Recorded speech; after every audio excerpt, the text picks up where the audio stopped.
নমস্কার, সবাই কেমন আছেন? লিওস কিচেন 5-এ সবাইকে স্বাগতম। আজকে আমি আলু দিয়ে ডিমের ঝোল রান্না করব।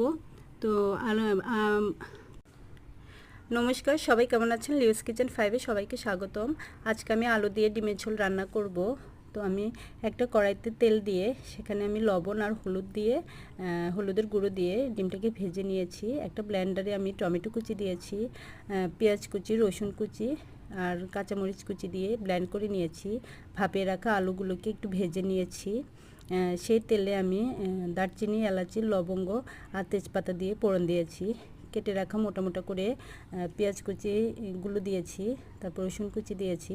সেটাকে হালকা একটু ভেজে তার উপরে আমি আদা বাটা, জিরা বাটা, তারপর রসুন বাটা, ধনে গুঁড়ো সব একসাথে দিয়ে একটু কষিয়ে নেড়ে চেড়ে সেখানে আমি হলুদ গুঁড়ো দিয়েছি, মরিচ গুঁড়ো দিয়েছি, তারপর সামান্য একটু জল দিয়ে কিছুক্ষণ নেড়ে চেড়ে তার উপর আমি টমেটো পেস্ট দিয়েছি।